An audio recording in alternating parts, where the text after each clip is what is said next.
Hello, welcome to the training Tips and Tricks for the Itinerant Teacher. My name is Stefanie Kessen from the online Itinerant, and I am so excited to have you here today. So just a real quick introduction prior to us kicking off this training.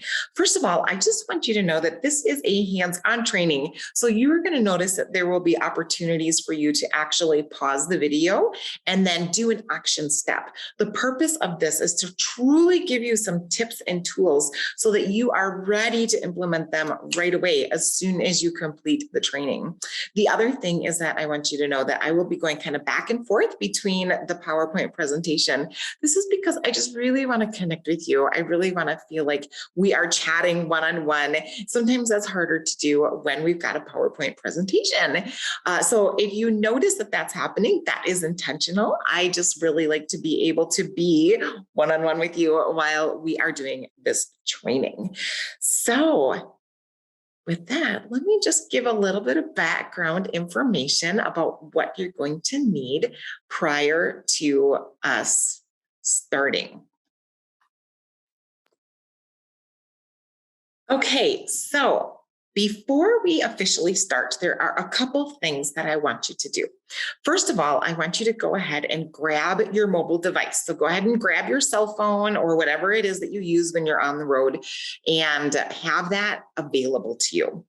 The second thing I want you to do is I want you to go and download LOOM. So LOOM is a video tool that you can do on your laptop. I want you to go ahead and download it on your laptop. You can also do this on your phone, but for today, we're going to focus on the laptop. So what you want to do is you want to go to www.loom.com. Super duper easy to download. It literally probably takes a minute. You do want to add the Chrome extension if you use Chrome. I love it. So go ahead and do that. Go ahead and pause this video until you have completed that. And then when you're done, then come back. Okay, then the next thing we want to make sure is that you are logged into I have Google account, but if you use Outlook, then that is fine too. So log into your email account that has the ability to make forms and has your calendar and has you emailing. Okay, so that is what we want to do to kick it off. Now, go ahead and pause this video until you have all of those things done. And then when you are done with that, then come on back and we will start the training.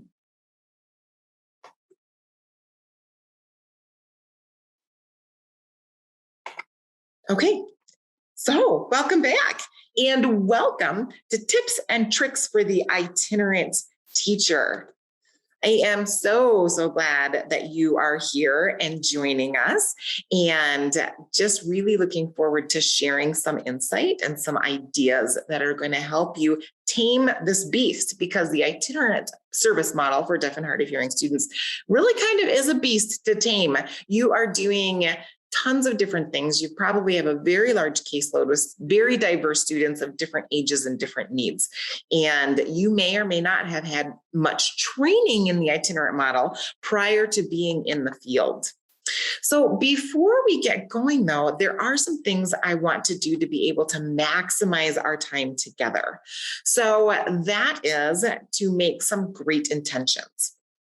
A few things to be able to maximize our time. First of all, that cell phone I just had you get, go ahead and flip it over so that you're not distracted with text messages or phone calls or emails or anything during our time together. Make sure that your email is closed, and then you want to really limit your interruptions as much as possible.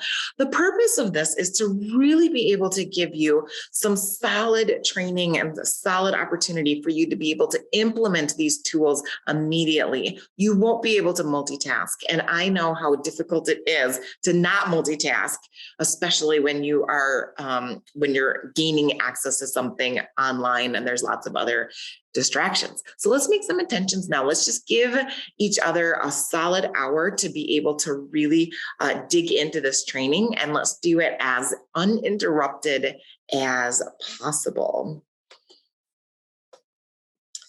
So before we start, though, there is one thing I want us to go ahead and do. And that is, I want us to celebrate you. I want us to think about what all you have accomplished in a short amount of time, or what all you have accomplished over a long time. Because if you're like me, working in this field, you do a lot. And you probably feel like there is a ton that yet needs to be done. And because you're so busy thinking about all that needs to be done, it's possible that you forget to celebrate the achievements and the successes that you have had along the way. And if you're like many itinerant teachers, you're almost an island. And there are not a lot of people that maybe even notice what you've done. But I notice and I know, and I just want to mark those things right now. So I want you to grab a sticky note right now or a pad of paper. And I want you to think back a year, think back 6 months, think back 6 years. And I want you to just start writing down a few things that you have accomplished that you're like, yeah, that maybe felt small at the time, or maybe it was big at the time. Maybe it is even just balancing your work-life relationship and how all of that plays out. Maybe it's a student that advocated for themselves, or even identified that the battery was dead in their hearing aid, or started to have a conversation when they couldn't before. I want you just to think on that and resonate on that and celebrate that, because you helped with that. And that may not have happened without you. And I don't want it to go unnoticed. So I want you to mark for yourself, yeah, that's pretty cool. I helped with those things. And then I want you to figure out how you're going to celebrate it. And 1 year from now, I want us to be able to connect together again and be able to celebrate again what all has happened and been accomplished. And when we meet face to face, I want to celebrate with you. So go ahead and think on that. Pause the video and write down a few things that you want to celebrate that you have accomplished. And we're going to enter in this new training just with that feeling of, yes, I did that. And then I want us to think about what changes or what things can we conquer during this training and after this training that you can be celebrating the accomplishment of in a year. Okay, so go ahead and pause the video and then come back when you're ready. Okay. So now that we're back, let's talk about what we're going to be doing in this session today.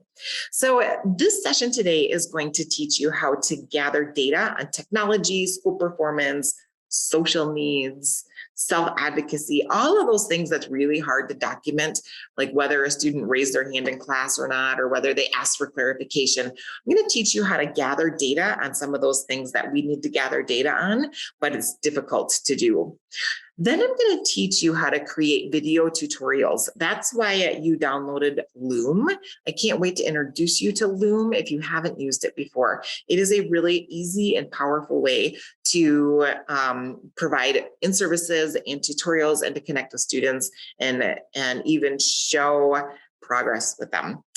Then I can't wait to show you how to keep your lesson plans and schedules and other information just really easily organized and accessible to you while you are on the road and at a million schools working with a million students. And then the final thing I'm going to teach you is easy peasy follow-up with teachers and families, because isn't that one of the most important things that we do and one of the biggest things that we forget because of time?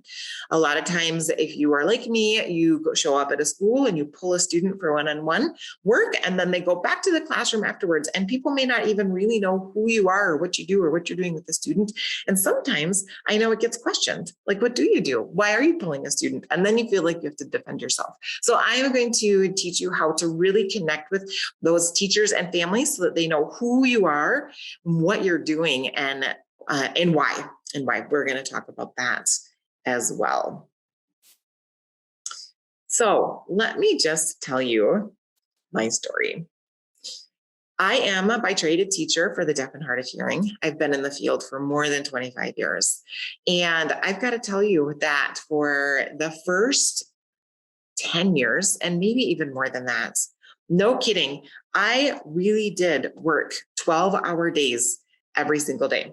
Like really every single day, it was a 12-hour day. And this is why, because I was doing prep, I was in-servicing teachers. I was managing and chasing down technology, constantly writing IEPs and collecting data, doing all of that stuff after the time that I was working with students, because I didn't have any time between students to do any of those things. And there was never this hope of, oh, great, now that I've got a routine, next year I won't have to work a 12-hour day. It just kept happening. And I felt super scattered. I felt spread thin. I was burning out like crazy. I really questioned my impact on students. I wondered if there was even a point. People were starting to question what I was doing, and I was starting to question what I was doing. And what I really felt was that I needed more time, because I felt like I wasn't pouring into my students like I wanted to pour into my students, because I was so busy trying to do all of these other things, and my days were already ridiculously long. I really needed more time, but obviously after 12-hour days, I really could not work another minute. I felt dry and dead. I felt like I was living in Death Valley. Maybe you have felt like this. I felt like I was alone. I felt like I was hardly seeing any progress for my students. And I just felt like crawling to the end of the school year was like finding an oasis or water within my day. But here's the thing about Death Valley. Death Valley isn't actually dead. Death Valley is dormant. Underneath that dry dirt in Death Valley are all kinds of plants and seeds and trees and flowers that are ready to bloom. It just needs the right conditions. So when the conditions are right, Death Valley blooms. This is what's called a super bloom, and it only happens once a decade or so. The last time that it happened, at least of this recording, was in 2016. But what we know is that when given the right environment, Death Valley blooms. And that's what I needed. I needed to be able to bloom. And so I decided I needed to find my environment so that I could bloom and figure out this beast of the itinerant model. And that's what I did. That is exactly what I did. And that is some of those things that I learned is what I'm going to show you today.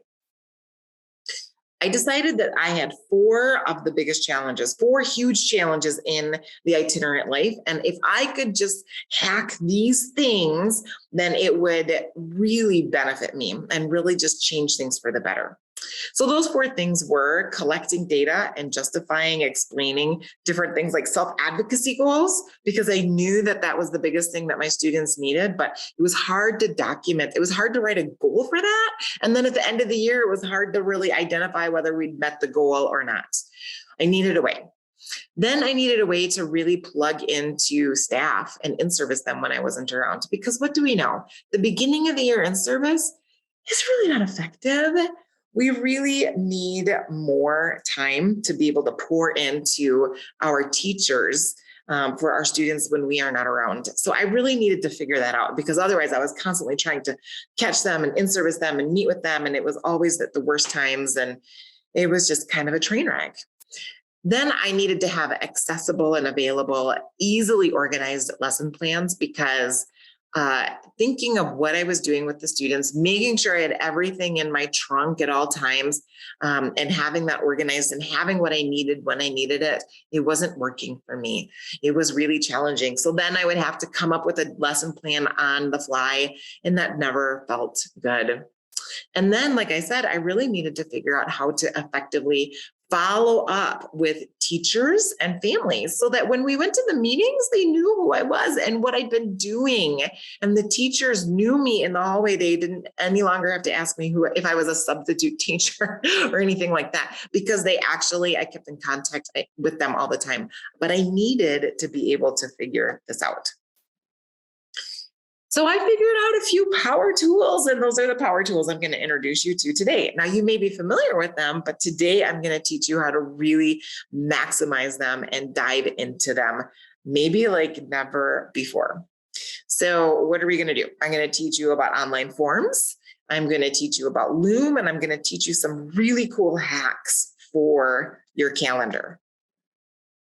How does that sound? Sounds good?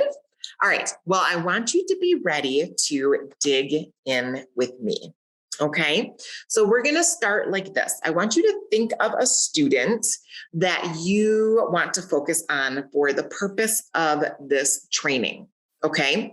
So with that, I want you to really consider a specific student that you would like to maybe collect some data on, in-service staff about, and just have easy access to the records or lesson plans or anything that you're working on. So go ahead, get that student in mind. Go ahead and write their name down on the piece of paper, even the piece of paper that you used earlier that you wrote down your celebrations. All right. Once you're done with that, pause this video till you've got your student in mind until you've written down their name. Then when that's completed, go ahead and press play and we will move on to the next section. Okay, so here was my number one challenge, or at least the first challenge that I figured out how to conquer. And that was, how could I continue to in-service teachers when I couldn't be face-to-face with them? I really wanted a way that I could, like, after my session with the students, I would tend to go into the classroom and say, okay, so this is what we're working on. And if you could just do this in the class and help us generalize it, that would be great. And then I would pray that the teacher listened and pray that she implemented it. And then I'd come back the next time and I'd say, how is it going? Like, for example, maybe even muting the mic. Okay. So like, you really got to work on muting the mic. How's it going? And then I would come back in the classroom the following week and she'd be like, oh yeah, I kind of forgot to do that. I haven't really been doing it. And I recognized it really just wasn't working what I was doing. I needed a way to connect with them on their time when they had time to think about things, and on my time when I had time to really send things and talk with them and connect with them in a different way. So I found Loom. Okay, we're going to talk about Loom first. So here's our challenge. How can I in-service teachers when I can't be face-to-face with them? So I want you to go ahead and we're going to download, or we're going to go to your Loom. And I am going to, let's see, I'm going to stop sharing this page for a minute. And I am going to start, I'm going to show you how Loom works if you are not familiar with it. So if you're not familiar with Loom, now you would have downloaded Loom, and hopefully you have this little icon right here. Okay, so this is your Chrome icon. Now here's what we're gonna do. I'm just gonna show this to you. I'm gonna show you how I do it and how I use it, and then I'm gonna talk you through it, and then you're gonna actually make one yourself. Okay, so this is what I do. I say, all right, I need to make sure that the teacher that I'm working with understands the importance of using the FM system in general, because they just kind of keep it on their desk and they're not even using it. They haven't bought into it. So, all right, I want to make sure that this teacher knows this. So I click on this little icon right here, and I get to choose. Do I want to make a video? Do I want to use a camera only and just make a video? Do I want to actually do some type of tutorial where it's on the screen and I'm talking through that? Or do I want both? Because see this little circle right here? This becomes like a little interpreter bubble if you want. And you can actually even adjust the size of it so that it is big, little, or small. And I can actually move it around. So let me see if I can. Okay, so you can move it around however you want, and you can make a video. For the purpose of this, I'm going to show you how to make a video only, camera only. And what I have to do is I have to turn off my Zoom camera so that I can turn on my Loom camera. Okay, now you can see me. All right. So this is what we're doing. I actually right now have got it so that you can see the screen and the camera, but we're just going to do the camera only. Okay. So then I'm thinking to myself, oh, this teacher's got to know about the listening bubble and how to use the FM system. So I'm just going to make a really quick video about this. So I choose start recording. Gives me a nice little countdown. And I say, hello, this is Stefanie Kessen, your teacher of the deaf and hard of hearing. And here is my really important special tip for you. I just want you to know that the FM system really supports your student in being able to hear in the classroom. And this is why. Their hearing aids give them a listening bubble of about 6 feet around. Anytime you're outside of that listening bubble, your sound is much more quiet while everything else is much more loud. So the FM system really puts you in their ear. So it makes a huge difference for their learning. Now, I've talked with my student about it, and they're going to work with you and teach you how to use the FM system. I want you to do this for me. I want you to connect with the student and ask them what they're supposed to tell you today and how to use the FM system. Okay, so that's my video that I would share with the teachers here. And when I'm done, I click the finish the recording. And now I think I can turn my camera back on. So now, but here's the video, okay? Now this is what's so amazing about this, okay? As soon as this is finished, you get to share it. You get to share it. Now, if you are going to share it, let's say I'm going to email it to me, okay? Actually, let's do this. Yeah, okay. I am going to add our email addresses. Okay, so Stefanie at the online itinerant.com. And then you can add this little message. Hi, here is an important video with something that you need to ask.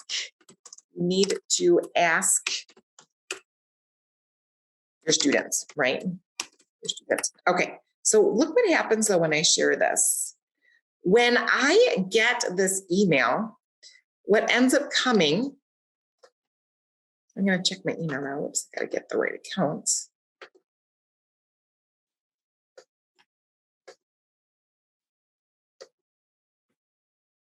Let me just call this up for you and then you can see this.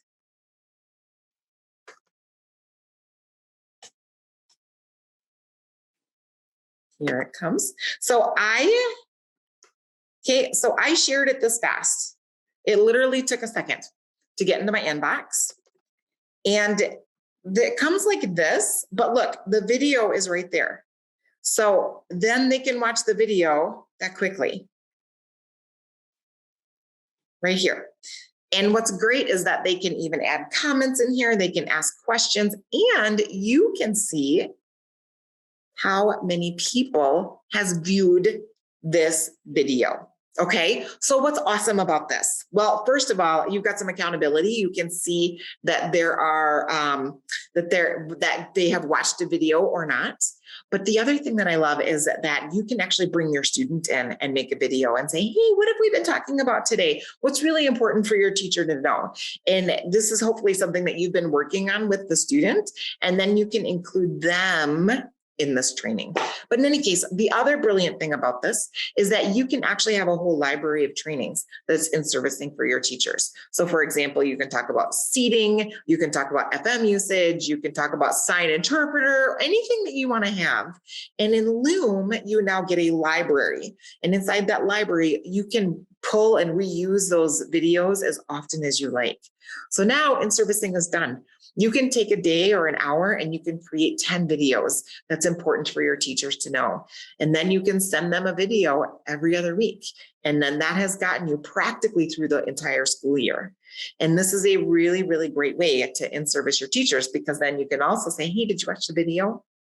And then they can watch it at their own time whenever it works best for them. So this is what we're going to do right now. You're going to make your own video. Okay, so this is what we're going to do. You are going to create your own Loom video. All right, here are the steps that I just showed you. So you want to click on your Loom icon or on your Chrome bar. You can also go to loom.com and log into your account. You can do that too. Then you want to choose screen and camera, screen only or camera only. Then of course, make sure your audio is on and then start recording. That's it. And then you're going to click that green check when you're finished. And then you're going to share it. Now you can either copy the link up there or you can share the video. So here's what I want you to do. I want you to think of that student that you wrote down the name and what's something that your teachers need to know, right? It could be something that pertains to all your students, or maybe it's just specific to that student. I want you to pause this video and I want you to go to Loom, which you already downloaded. So go ahead and go to Loom and just do a quick little in-service hi, introduce yourself. I just have this important tip that I want to give you. Now, Loom limits your in-services to 5 minutes or less, which is great. You don't want to go on any longer than that. Any longer than that, you've lost your teachers, right? So you can just do this 5-minute little video. This is really important for you to know. Please email me or comment below when you've watched this video. Go ahead and set one up and do that. Then go ahead and email it to your teacher, just like I showed you, or email it to yourself, okay? So go ahead and pause this video until you have completed that task. I'm gonna go ahead and leave this on the screen, and then when you're done, come on back. Okay, how are you guys doing? Hanging in there? I know it might feel overwhelming, but the beautiful thing about this training is you could pause and go back, watch it again, pause and go back. Right now we're gonna pause and I'm gonna give you a secret word so that you can get credit for watching this training. So this secret word for you is rockstar, because you are absolutely a rockstar teacher just to be doing what you're doing and to be figuring out some secret hacks to be able to support you in your job. So that is your keyword, your secret code, your first one. There's another one embedded later into this training. So your first word is rockstar. And just know, I truly think you are a rock star. I completely appreciate you. And thank you for hanging out with us to watch this training. All right, are you ready to move on? Let's do it. Okay. Now that you have created your Loom video, I wanted to teach you about my next power tool that I learned to use to help me with my next challenge. So that power tool is the tool of Google Forms. And my challenge that I needed to conquer was, how do I measure and monitor self-advocacy and other goals as well? So I'm going to teach you how I do this. Now, it doesn't have to be Google Forms. If you use Outlook, then Outlook has its own version of forms, and that's fine too. I'm going to talk you through how to make a form and then how to maximize it and use it. Now, if you are brand new to creating an online form, then you may need to get some extra help from your technology people at school. We're going to walk through it, but we're not going to spend a huge amount of time if you are brand new at it. But I will tell you, it's definitely worth the time investment, and go ahead and connect with somebody who can show you how to do this. So first of all, I want you to go back to your student that you thought of, and I want you to think about what kind of data do you need to collect. So that might be your IEP goal data, okay? Or maybe there's something else that you're working on that's not in the IEP goal, and that's fine too. But I want you to think about what is something that you need to collect data on. And for the purpose of this training, we are going to focus on your IEP goals, okay?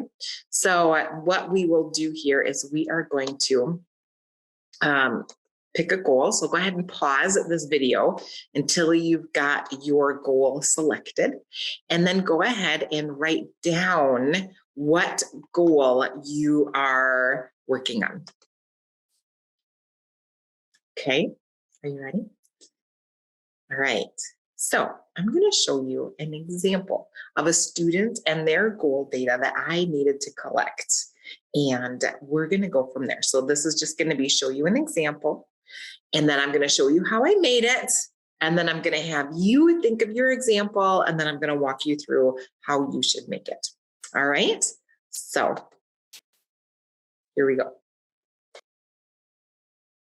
So the student that I am going to be showing you is a student that I worked with that had a cholesteatoma, struggled with ongoing cholesteatomas, which is kind of a growth inside the ear. So that means that the student had ongoing surgeries.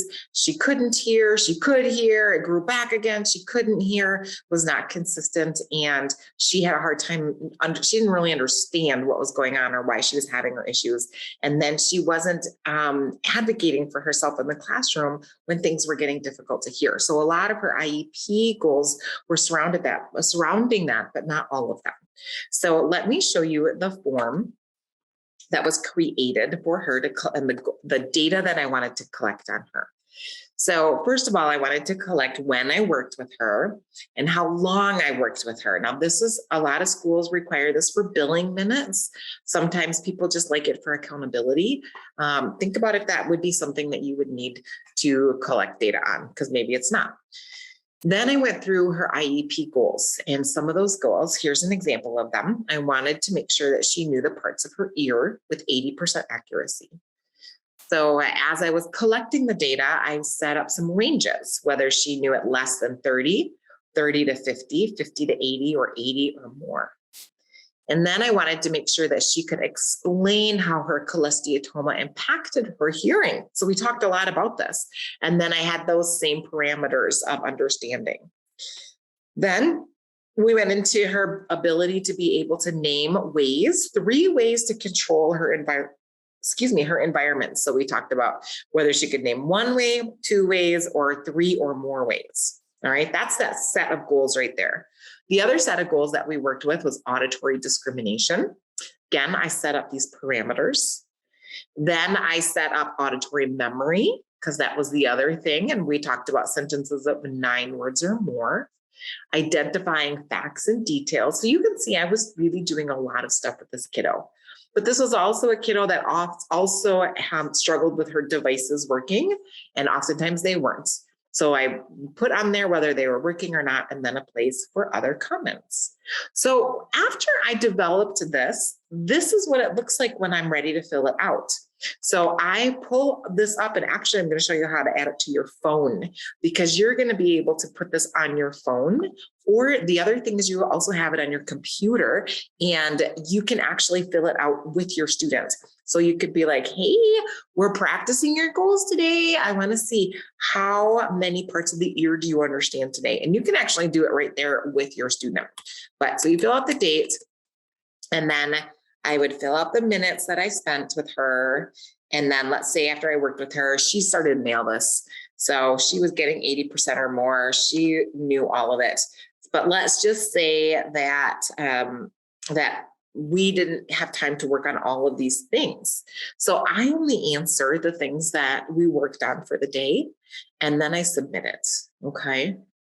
Now, again, I'm going to show you how to actually do this on your phone. So you could actually be filling out the data at a red light or while you're waiting for students or anything like that. But again, you also can fill it out on your desktop.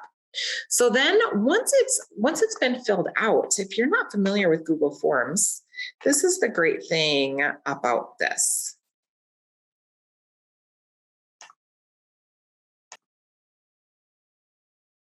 So again, here is the form that I created, and here is how I can collect the data on it. I can click on this right here, and then I can see exactly how she's doing. So I get this little graph that shows exactly how often she knows her ear with 80% accuracy. So I look 80% or more. She's getting that. She's answering that 43% of the time. Now, here's the other thing that this allows you to do, because this graph shows you all the information from the beginning, right? You're like, well, I want to see what she's doing at the time of the IEP meeting. Yeah, I know. So here in this green little box, this green thing is a spreadsheet. So you can click on that, And here's the spreadsheet. You can actually see how she's doing. See, the last 3 visits I had with her, she was at 80% or more. And then the 3 visits before that, she was between 50 or 80. And I, and so I have that actually documented. Isn't that great? So that is the form that I filled out for her, and I created it. I'm going to show you how to create it. Then I shared it with myself. I'm going to show you how to do that. And then I collected the responses. So what I want you to do is I want you to think of your student. I want you to think of your student and what data you want to collect. Just put it in your mind. And I'm going to show you how I created this, or created a form. And then you just watch. And then I'm going to show you the steps that you can create your form. And then you're going to do the same thing. Okay. So pause the video till you know what you're collecting, and then unpause it and just keep it in mind for now while we walk through this.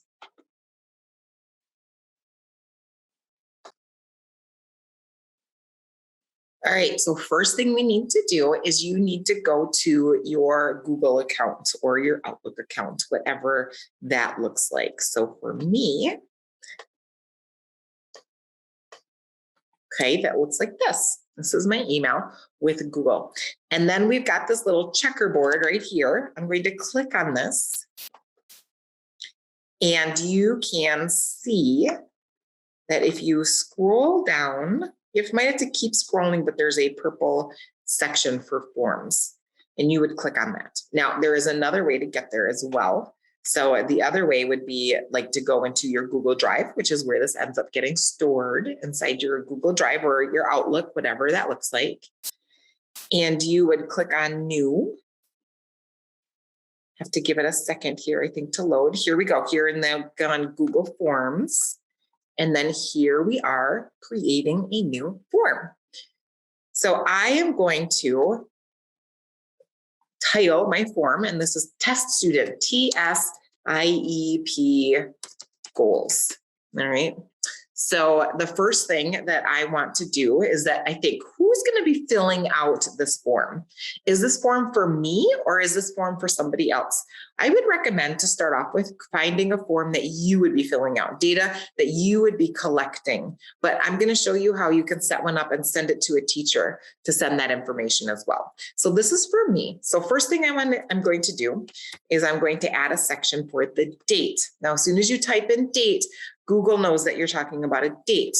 And then you decide, is this a required field or not? Like, is this something you're going to need to fill out every single time you go in there? And the answer to that is yes, you do. You want that every single time. Then think about the next question. Do you need to collect minutes, how many minutes you're working with a student? If not, don't worry about it. If you do, then go ahead and put that down. All right. I'm not. For the purpose of this, I'm going to go straight to my IEP goals. Okay, so for this IEP goal, I am thinking about a kiddo who struggles with WH questions. And the IEP goal is that they would be able to answer WH questions with 80% accuracy. Now, I could break this up into every who, what, when, where. I could do each one, but personally, I like simple and sweet. Okay, so I am just going to do WH questions in general, and then I'm going to leave a section for my comments. All right, so here's what my IEP goal reads, right? Can answer WH questions with 80% accuracy, right? So I don't have an IEP in front of me, so this might not be completely right, but now notice it's multiple choice. This is what we want. We want there to be one choice so that we can get a beautiful graph at the end. If you fill in the blank, then you don't get the graph. You get all of this text that you have to read, which can be a little consuming. So if we're just wanting a graph at the end, a yes or no, did we accomplish it? Then do a multiple choice. So let's say, and I usually start with a little bit below the baseline in case they regress, but this student started off with like 40% accuracy. So I'm going to start with 30, and I'm going to say 30 to 40. You always want a range so that you can get a sense. 30 to 40% correct. And then I'll go 40 to 50. And then I'm going to go, I'll go 50 to 80. Okay. You could choose whatever ranges you want, but what we're looking for is 80% or more, okay? 80% or more. All right, so then we've accomplished that. Now the question is, are you working on this every single time you see your student? Leave it open so that you've got options, okay? So I wouldn't collect data every single time on that one because maybe you don't get to work on it. Something happens and you're doing something completely different, but you want to document some other things. So this button right here means start a new question. So you can click on that. And then I'm going to leave a spot for comments, okay? So now this is our open-ended question, but at least I've collected the data, okay? So now Google has already identified that this is open-ended question, so it's just a paragraph phase for that. Again, don't require it. You might not have any other information to add. So then you add another question. So then let's say that the next IEP goal that we're collecting is that students can engage in a conversation with 3 exchanges, 80% of the time. 80% of the time, okay? So then again, I want this range. So I'm gonna say less than 50, that's 50 to 75, or 50 to 80, and then 80 or more, 80 or more, okay? So you see what we're doing here? You see how easy it is? You just push a new one for the simplest part of the form, just push a new one. Now, what if you forget something and you're like, oh, I wanted to ask what teacher, I wanted to put a teacher's name and have the other teachers filling this out. Okay, so you can add something new. You can move these around. So let's say, oh, I wanted to ask this question first. Okay, great. So now you've got it first. So you just take it here and you grab it and you move it around to be able to set up the form. Okay, so that is just as down and dirty how you do this. But what I want to show you is what happens after you create it. So you're going to look at this preview, okay? And now you can see what the form looks like and you can fill it out and you can submit it. So you can actually do this even with the student, say, what are we working on? You can actually be sitting with them and doing that. You don't have to fill out the comments, you submit it, and it has been recorded. So now when you go back to the regular form again, you've got your responses. So after you create the form, you want to be able to get that link or get the eyeball so you can send it. So I'm going to show you how to do this in a minute. So just save that. Okay. So right now, I want to talk you through the steps of how to do this again. So here's how you're going to do it. You've got your student you're thinking about. Think about what is the information that you want to collect. And here are the directions on how to do this. So at this portion of the video, I want you to go ahead and create an easy Google form for yourself, something that you truly want to collect information, but you don't want to go too deep, something that is going to be fairly simple. And the directions are right here. So you're going to kind of watch it and pause, watch it and pause, watch it and pause. So make sure you log into your Google account and then find that checkerboard, go to your Google Drive, or else you can scroll down and find the purple form. Then open that up and title your document. So go ahead and pause this until you've got that done. All right, I hope that that's all set for you. Now I want you to think about your first question. Usually it's date, right? Put the date in. And then if you need to document service minutes or anything like that, have that be the second question. But now work on your IEP goal. What information are you looking for? Go ahead and add that. And then figure out, sure that it's multiple choice. And then put those ranges. Okay, now give yourself a range so that if the student is getting, 52, you don't have to put like 1%, 2%, 3%. No. And I'll start a little bit before the baseline, right? Just go from there and then add that in. Okay. And then add your answers. And then keep going until you've got your form. So I want you to go ahead and pause this video until you have completed your Google form. I'm going to show you what we're going to do with that next. Okay, before we move on, it's time for your next secret word. Are you ready? So this next secret word is the word hack, H-A-C-K, hack. All right. So that's what we're learning to do today. We're learning some hacks, and I'm excited to teach them to you. So that is your second secret code for you to be able to get credit. Isn't it nice? You don't even have to take a quiz. You just got to write down the secret words. I love it. All right. Are you ready? We're going to go ahead and move on to the final section, the final power tool for your secret hacks, for your tips and tools and tricks for the itinerant teacher. Let's do it. Okay, it is now time for our final hack of this training. And this one is honestly my favorite because I feel like combined with the other ones, this just really adds it, combines it all together, and just has some significant power. So we're gonna maximize these things. So you already learned how to make a video and how to email it. Now, my favorite trick with that is to actually do it with your student. It's a great way to summarize your session with them and talk about, have them buy in and talk about whatever they're learning. And then the teachers can hear it straight from them. That's always amazing. But I also recognize that that's not always an option, right? Sometimes you just are doing it, which is great. You can do it wherever, whenever, and you can send it to them and they can watch it whenever, wherever. It's fantastic. All right, so we did the videos and you learned how to make a form to collect data.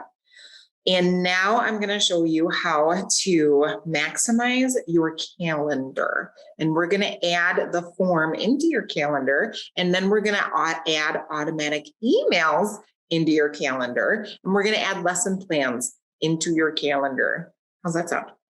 So this is what you want to do. You want to go ahead and open up your calendar, and I'm going to talk you through what we're going to do, and then we're going to do it together. Now, it doesn't matter if you use Outlook or whether you use Google. If you use Outlook, it's going to look a little different, but the capabilities are there. Okay, capabilities are there. So what you're going to do is on this calendar. Now, by the way, I strongly encourage you to make sure that you have the same calendar on your phone.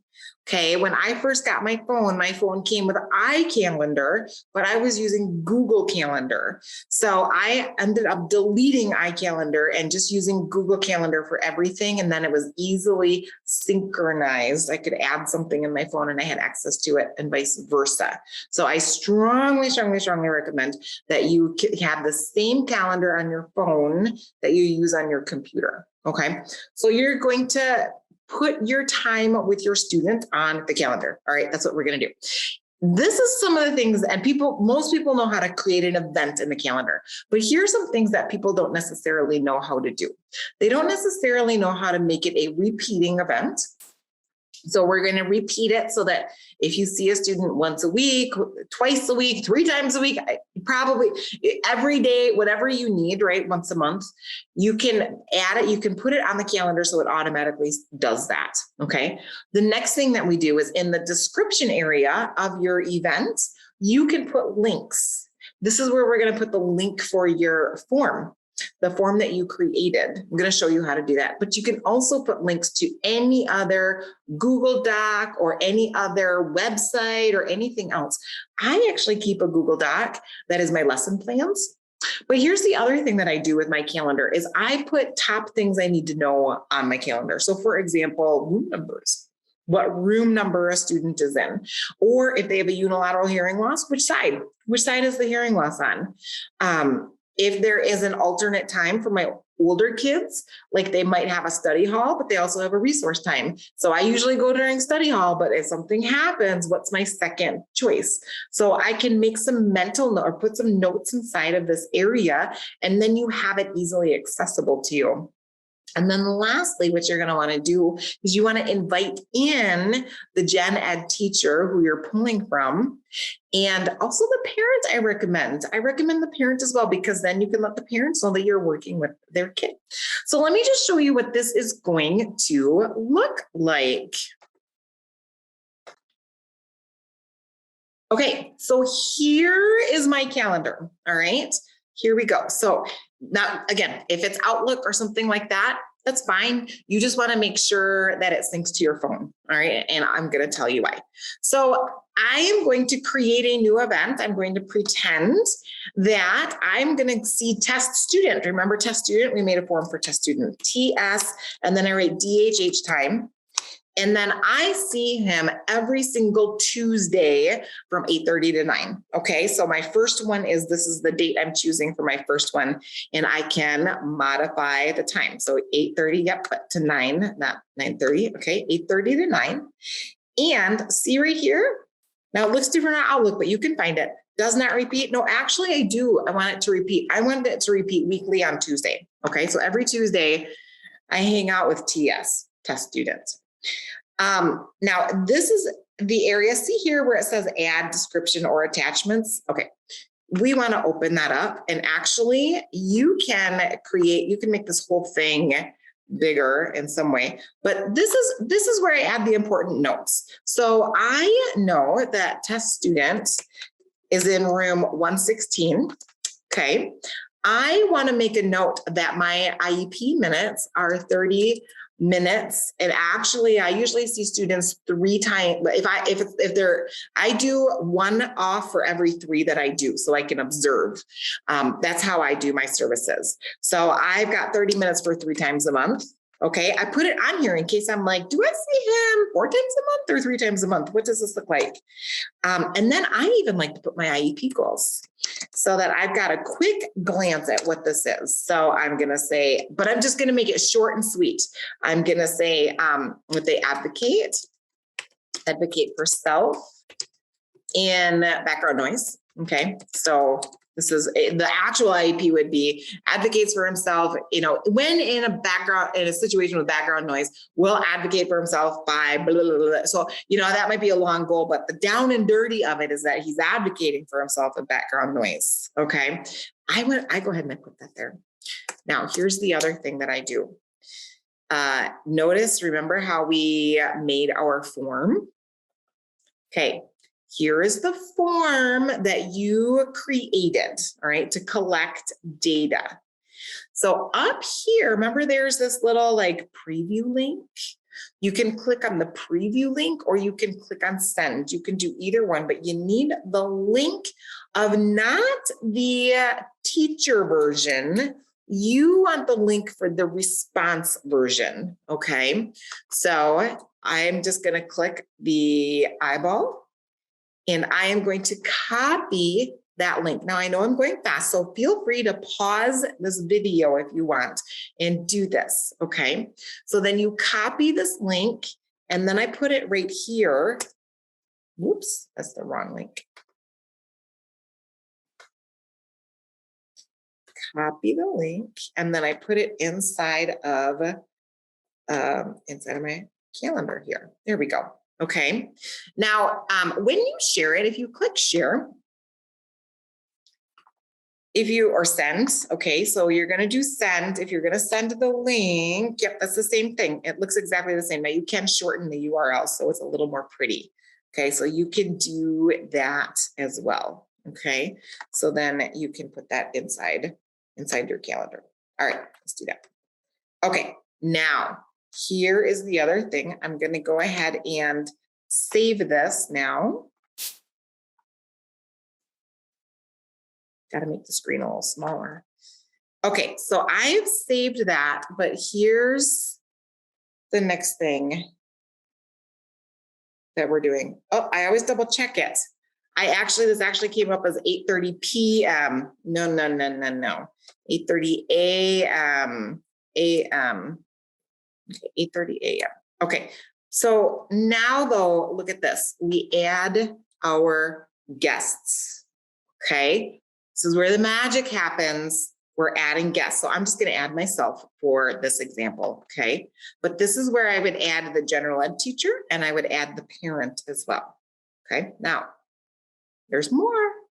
Don't move on. There's more because look over here to the left-hand side. Do you see where it says notification? Now, there's 2 choices. There's like a little ding, a little alarm, so it pops up on your computer or your phone or whatever. I don't use that one. I send an email, okay? And then I send an email. So for this kiddo, I see him once a week. So I send probably 2 emails. I send one on Monday, and then I send one on Tuesday morning. So I can say send email, and I can say 1 day email. Okay, let's just do 1. And then here, not minutes, hours, days, or weeks. I'm going to do 1 day ahead of time.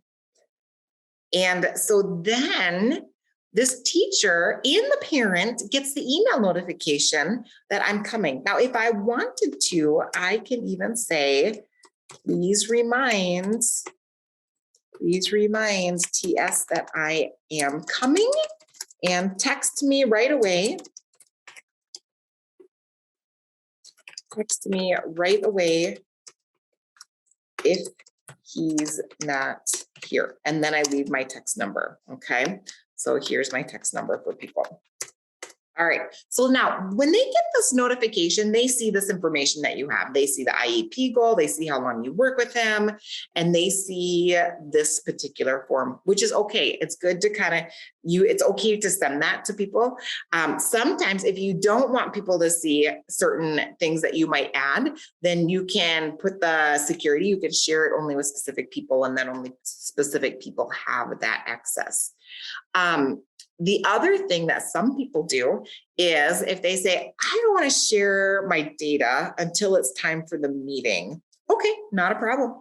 So then what you do is you can take that off, save what you've got. This is the one that, and we are editing all of the events. Okay. Then when you've done set that up, go ahead and just make up the whole thing again. You will just re-add the whole thing, TS, test student, DHH, and then I have teacher notes, okay, teacher notes. And then this is where you can add, go back down to this description, and you can add any of those links or different things that maybe you didn't want mom to see or the gen ed teacher to see. So it just depends, okay? But you can have 2 of those together. And then what does that look like? I'll show you on the calendar what it looks like. And then you don't need to add the email reminders anymore. Okay, so you save that. And then you end up just with 2 things right next to each other, except for I did it for PM again. How do I keep doing that? Okay, so what have we just done here? Remember, you can put anything you want in those descriptions. So if you've got lesson plans, if you have something you want to remind yourself to do, then you can put that all in here. All right, but here's the beautiful thing.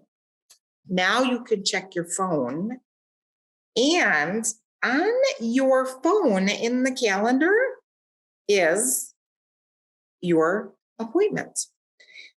And when you send that email to the family, you got your link for your data collection, you can actually be filling out the form on your phone.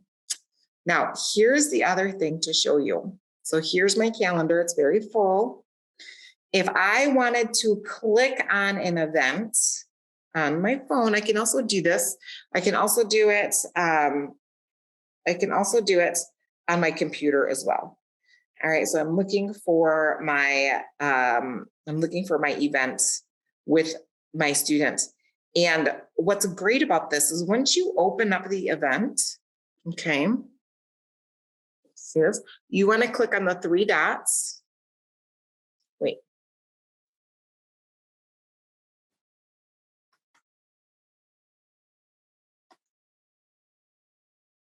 Okay. So I paused my camera to get all my ducks in a row here, but I've got my event on my phone. All right. So I click on my DHH time with my student, and you will notice up here, there are some little dots, 3 dots. Do you see the 3 dots? You click on those 3 dots, and it says email guests. Email guests. So after my visit is done, I click on that on my phone. It automatically goes to the teacher and to the parent, whoever I invited into the thing. So then I voice the text, right? I can just say, hey, it was a great session with TS today, ! We worked on auditory discrimination and practicing advocating in a crowded room, period. This is a great thing to practice at home and in the classroom, period. Please ask him what we talked about today, ! Okay, now don't do this while driving, people. No, red lights. But look, then I sign it and then I send it.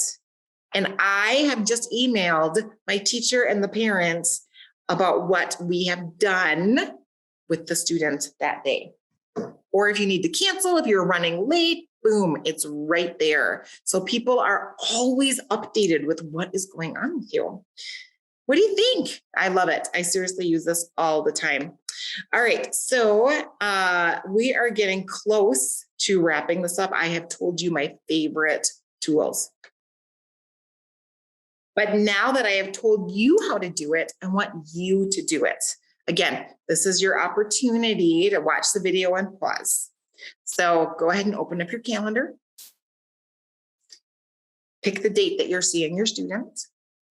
Set the schedule to repeat as needed. And then here's where the magic acts, or where the magic is. In the details section, you can add what I call need to knows, right? So I need to know all of these specific details, add links as needed, and then invite the people that you need to invite. I want you to pause this video right now and take your time and just do that with your same student that you created the form for and that you've kind of been wrapping your brain around. So go ahead and pause the video and come back when you're ready.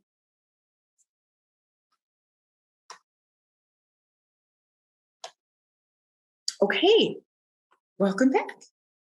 We've done it. You now have some power tools. You have learned how to make in-servicing videos that are ready to go. By the way, you can add the links to those videos inside your calendar. You have set up a calendar with records, data collection forms, and helpful student info and lesson plans. I want you to be able to think big. How can you maximize this? We talked about sending follow-up emails and how to do that.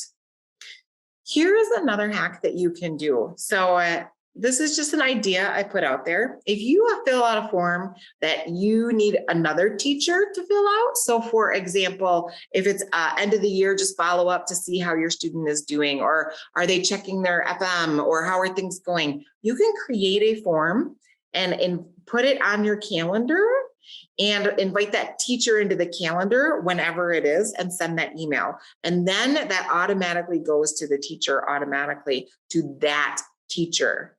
So this is a whole other training, but I just want to put it out there for you. This is something that we do in the Professional Academy. We talk a lot about this stuff. All right, here are a few more hacks. I'm just going to mention them. We're not going to train on them, but I want you to think about, out of those tools or those forms, what can your students create for you or with you? What can you do during your service time that makes sense? You can discuss with your student and say, hey, let's make a video training for this. Or maybe you say, hey, we're working on this certain goal, these goals for your IEP. Do you know about your IEP? These are the things that we're working on. And then you can actually build that with your students. So therefore, it's not a 12-hour day for you. You're actually building it in meaningfully and appropriately with your direct service minutes with your student. So did we do it? Hopefully now you understand some ideas on how to gather data on some of these goals that are tricky to gather data on. You have created a video tutorial and sent it. We talked about lesson plans and records and everything easily accessible. Anything that you have on your Google Drive or that you have a link to the cloud, you can add a link to your calendar. So you can put in any records or IEPs. That would be the calendar date that you wouldn't share with other people, but that you would have easily accessible to you on your phone. So then if you're like, oh, an audiogram, I always add audiograms. So then I'm like, oh, I need to see this audiogram. Boop, boop, boop. I just pop it right up. It's right there for me. And you learned how to follow up with teachers and families. So that's it. I do have one final thing, and this is the impact of critical mass. All right. We talk about critical mass for our students all the time and how important it is for them to have other people that they connect with. Well, it is important for you to have critical mass as well. You need other professionals that you can connect with and that you can brainstorm with and you can work things out with. And I hope that you have that. If you don't have that, I want you to seek it out. The Professional Academy is one opportunity for that, but I know that there are others too. So we do not want you to feel like you are in Death Valley. We don't.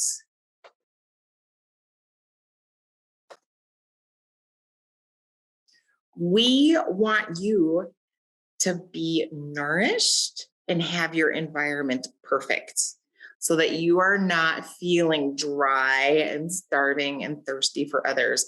We want you to feel full of life and like you are absolutely maximizing your time and that you are experiencing a super bloom in your career. So again, that wraps up our training today, this morning, whenever you are watching this. And again, I just want to invite you to check out the online itinerant. If there are more trainings or resources and people community, we've got it there for you. Otherwise, I'm going to wrap it up and just say thank you again for all that you do working with your students. You are a rock star. And I hope today I've given you some great hacks. Have a great day. And thanks again for all that you do.